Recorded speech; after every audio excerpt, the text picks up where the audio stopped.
KS병과 국육병.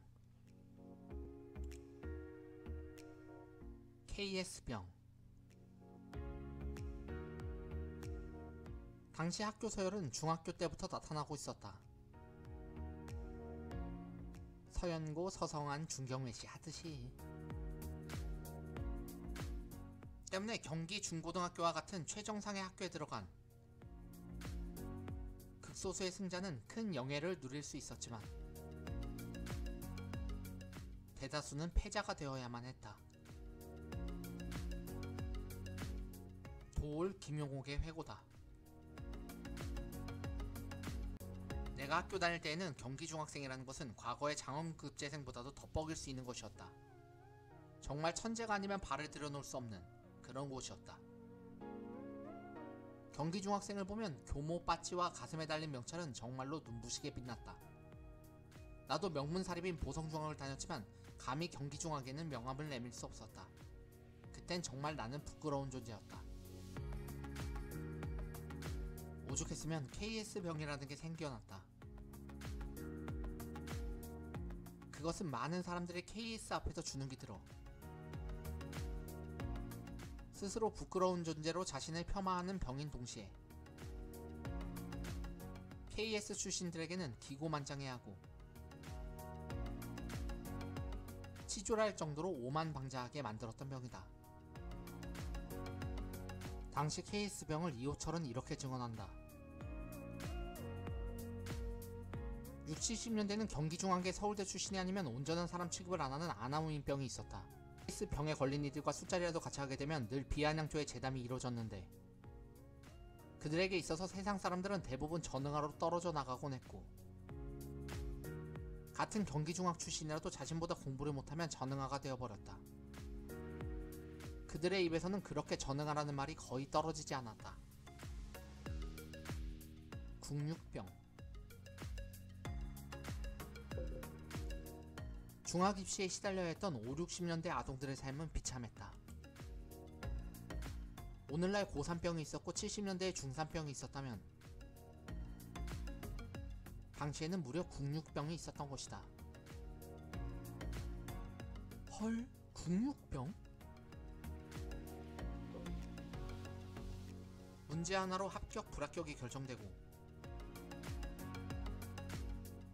합격해서 명문중학교에 배지만 달면 인생 자체가 달라지는 경쟁을 체력장 점수도 입학 점수에 반영이 되었다. 한창 뛰어놀아야 할 동심의 아이들 때부터 우리 사회는 강요했던 것이다.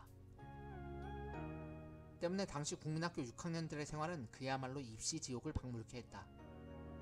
입시지옥, 어린이 해방은 언제? 당시의 기사는 이렇다. 중학교 준비, 하루 5시간 수면. 꼭 인류중앙에 넣겠다는 학부모들의 허영심은 피곤해 죽을 지경인 어린이들을 못살게 한다. 제2국민교 6학년 박모구는 각성기인 카페나를 습관적으로 복용한다. 하루에 5시간밖에 못 자요. 아이들은 부모의 협박 속에 시달려야만 했다. 엄마의 얼굴만 보면 덜덜 떤다는 한 아이는 이렇게 호소했다. 만약 인류중에 떨어지는 날에는 집에서 쫓아내겠다고 했어요. 매일 밤 10시 넘어서까지 공부하고 있어요. 한 아이는 잠을 이기기 위하여 노끈을 목에 걸치게 하여 졸면 목을 조르게 하여 잠을 이기는 방법을 고안하기도 했으니 이 광경을 본 부모들은 자기 목을 졸라매는 기분이라고 전했다. 6학년이 되면 학교 수업도 정상적으로 운영할 수가 없었다. 배치고사라는 것을 매일 치러야 했기 때문이다. 학생들은 공부는 안하고 시험만 치르는 셈이었다. 하지만 어쩔 수 없었다. 꼭 인류중앙에 넣어달라고 떼를 쓰는 학부모들의 기대에 부응하려면 그럴 수밖에 없었던 것이다. 한 선생님의 인터뷰다. 국민학교 6학년 담임선생들도 몹시 괴롭다. 학교 교육을 당최 정상적으로 운영할 수가 없으니 말이다.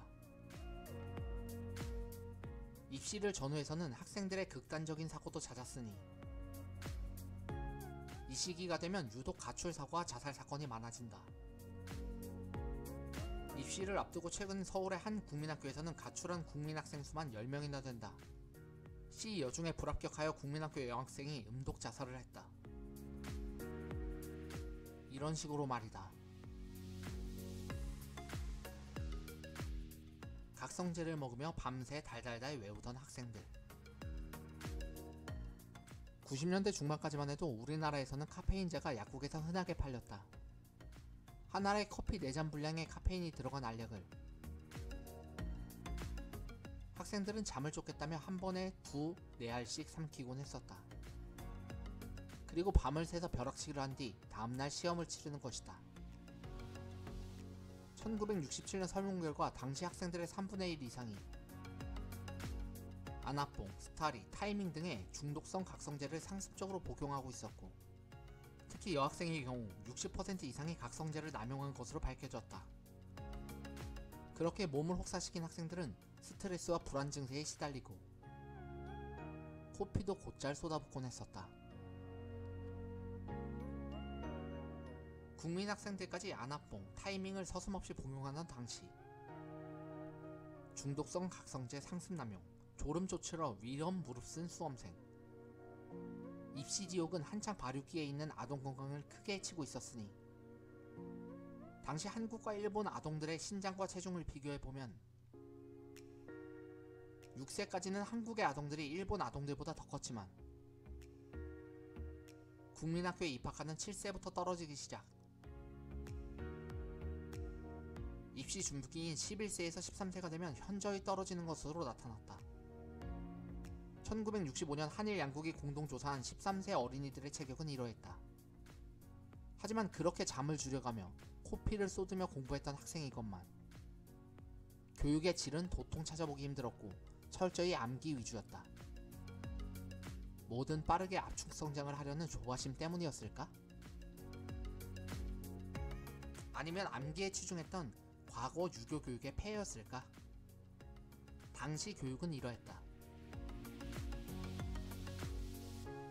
안데르센 동화의 정서나 플루타크 영웅전의 인간 가치는 알 필요도 없었고, 세계에서 가장 긴 강은 아마존 강이고,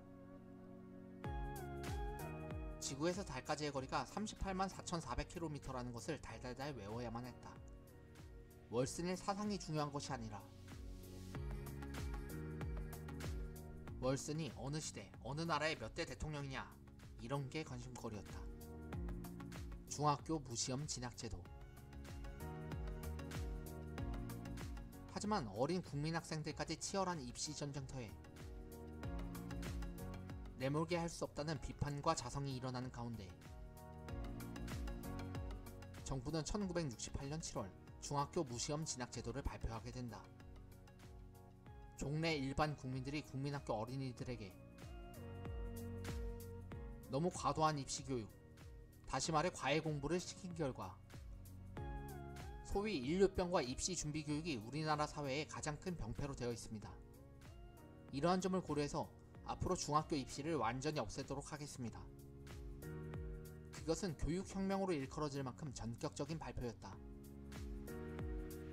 그러자 전국의 국민학생들은 일제히 만세를 부르고 환호성을 질렀다.